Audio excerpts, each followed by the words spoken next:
Fala aí, pessoal. Como é que tá aí todo mundo? Andei meio sumido, né?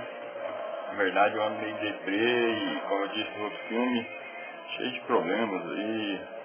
De 6 meses praticamente que estou sem trabalho. E isso traz um certo desânimo, né?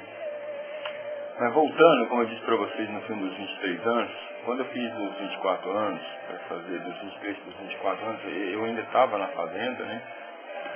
Minha mulher, depois de quase um ano de estar lá, não aguentou a vida dura que era lá, uma dificuldade, carecia de tudo e veio embora. E foi um martírio na minha vida, porque eu amava muito ela e não queria ficar sozinho, né? Então, eu vim no final de semana para Goiânia, trouxe ela com o filho e deixei ela na casa da irmã dela e voltei para a fazenda. Só que eu não achei que eu ia sofrer tanto, né? Por causa que a gente cria dependência e todos os hábitos da gente, eles acabam se tornando uma dependência. E eu criei uma dependência muito grande da companhia dela e não me via sem ela. Então eu cheguei de noite lá na fazenda lá e fui para a cama. Vou dizer uma coisa para vocês. Enquanto no dia que meu pai ainda estava lá, foi tranquilo, mas no dia que ele foi embora, que eu fiquei sozinho, parece que meu mundo tinha acabado. Naquele momento eu decidi que eu não queria mais ficar ali, né? E mesmo assim, meu pai não queria que eu voltasse, queria que eu continuasse lá, por causa que não queria que eu envolvesse com os amigos, com drogas. Ele pegou e montou um motor, um paraquedas, que é uma mesa que a gente faz para poder garimpar no rio. Aí começou a sair uma fofoca de que o Rio Vermelho tinha ouro demais e aquele negócio de você querer ganhar fácil as coisas. A gente montou lá. Só que garimpar não é nada fácil, gente. Sofri demais. Caçando pedra dentro do rio. Barbaridade. Foi um inferno, porque... Rapaz, era muito difícil, era complicado demais. Tira as pedras grandes, chupa areia com água. E depois vai lá e tenta batear numa cuia de metal, aquele restinho de pó preto com ouro. Então, eu trabalhei demais, mas demais, e num sofrimento doido por causa da mulher, por causa que eu não queria estar naquela vida. Então, às vezes a gente toma certos rumos, acontece certas coisas na vida da gente que são consequências do que a gente faz, né? Não adianta vocês pensar que a gente faz uma coisa, isso não vai trazer consequência na hora, que não importa naquele momento, mas não é bem assim, gente. É um negócio que deixa a gente completamente desorientado.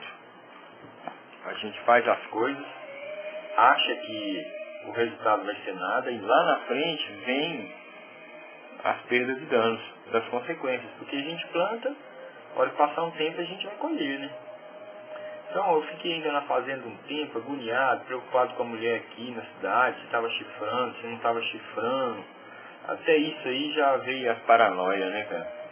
E sem os animais lá, eu só na casa. Então acabou que a vida ficou ruim demais lá. Ruim demais, eu peguei, não aguentei de saudade da mulher, larguei tudo pra trás depois de um mês lá. Larguei o garimpo, larguei a fazenda da minha mãe lá e vim embora pra Goiânia. Aí, quando eu cheguei em Goiânia, isso foi em 88, né, mais ou menos, eu fiquei rodado, sem ter o que fazer, e com uma mulher e um menino, o Luiz Fernando, e nós não tínhamos onde morar ainda, então ficou um negócio estranho demais, né. E eu continuei em Goiânia na casa da minha mãe, a minha mulher na casa da irmã dela, e continuei saindo com meus amigos, voltei a vê-los, né. O cara que tinha ido preso, ele saiu por bom comportamento lá, depois de um ano e pouquinho. E eu voltei a encontrar com ele e voltei a consumir os derivados de coca. Com isso, eu arrumava pó, ia encontrar a minha mulher, e a irmã dela gostava muito, a gente ficava usando bastante. Saía de vez em quando pros bar, né? Cheirava, ia pros barzinhos.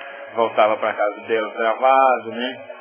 Tinha vontade doida de transar e muitas vezes nem conseguia, por causa do pó. E em meados, né, nos meus 24 anos de idade, ali, em meados dele, uma tia minha, junto com a minha mãe, falou, por que você não vai morar em Boa Vista, Roraima, né? E eu achei a ideia interessante, minha tia viabilizou para mim ficar na casa dela, sozinho, claro, sem mulher. Eu fui, minha mãe fez lá uma vaca lá com o pessoal, comprou a passagem aérea para mim, e eu fui morar em Roraima. Nessa época meu pai tinha uma indústria de fundição de alumínio que fabricava conexões e peças para garimpo, para irrigação, né? Que tem a ver com garimpo. Aí eu fui como representante dele, para vender os produtos dele lá. Gente, mas foi impressionante. Eu cheguei na cidade, você vê como os ares novos, uma cidade nova pode te trazer uma força enorme. Eu vi a cidade nova lá e senti assim um fôlego de vida enorme, uma vontade muito grande de vencer, sabe aquela coisa boa, gostosa? Mas lembrando que até os meus 24 anos, até aquela data ali, eu era uma pessoa sem profissão, né? Eu era um cara prático, eu já tinha sido comerciante, mas não tinha estudado, não tinha feito curso, né?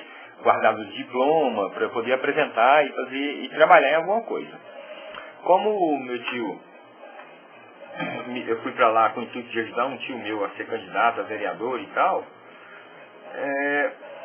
logo que eu cheguei lá, eu já parti para os comícios que ele fazia, e lá por ser uma cidade pequena, mesmo sendo capital, era uma cidade de 70 mil habitantes, eu me dei muito bem nesse negócio de ficar anunciando, né, cantando no microfone lá dos carros. Era um Chevette azul chamado Trovão Azul, um Corcel branco chamado Miguel, e assim, tinha 3 carros com alto-falante em cima, bem velhos os carros.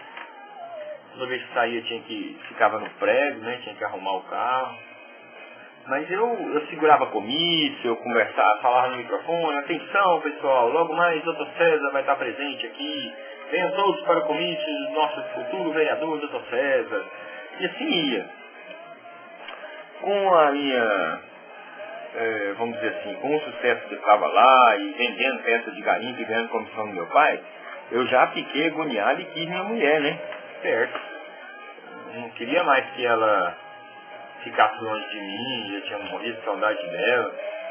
Aí falei com a minha tia que ia trazer ela para morar comigo, minha tia achou ruim demais, né? Mas não quis, até que deixou. E ela passou um tempo comigo na casa dessa minha tia. E aí, gente, nessa mudança, veja bem, eu mudei para uma cidade nova, não conhecia as pessoas, nem conhecia o que era bandido e o que não era, o traficante que não era, não tinha maconha, nada disso. Eu fiquei sem usar. Então, vocês observam que muitas vezes o hábito do uso está relacionado com a ociosidade e com o comodismo. Se você procura alguma coisa que seja, vamos dizer assim, um pouco mais,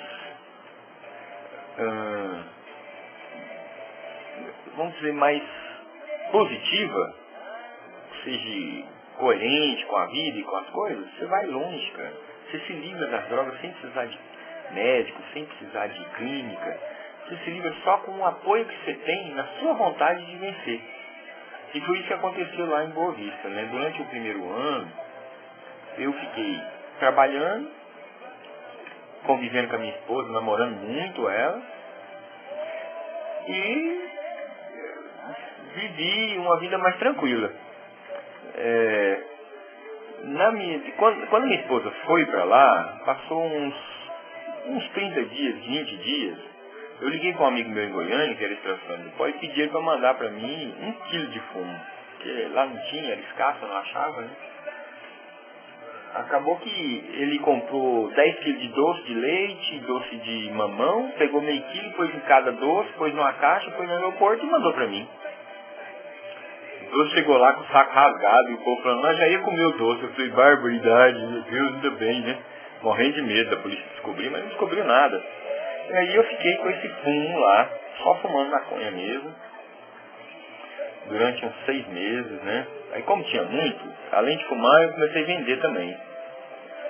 Comecei a vender porque eu queria mais grana, né? E eu ia para um parque que tem lá, chama Parque Anauá, um negócio assim. E nesse parque as pessoas iam pra lá pra fumar, ele é muito grande e tal. Aí eles iam fumando, chegava, perguntava, e eu falava, não, eu tenho umas pedrinhas de 10 pra vender tal. E fazia umas 30 pedrinhas e vendia tudo no mesmo dia. Aí peguei o hábito, comecei a pedir dinheiro para comprar bicicleta, passeando ali de bicicleta, não andava de a pé. Aluguei um lote e montei um comércio para mim, um restaurante. Aí a coisa pegou, então aí ficou feio, ficou bravo, porque eu comecei a ganhar dinheiro, né? Comecei a ter dinheiro demais no bolso e fui apresentado por tal da pasta de cocaína lá em Boa Vista. Conheci o traficante. E ele me apresentou a pasta, eu fumei e deu uma vontade doida de transar, e eu dei conta de transar. Aí ficou o quê?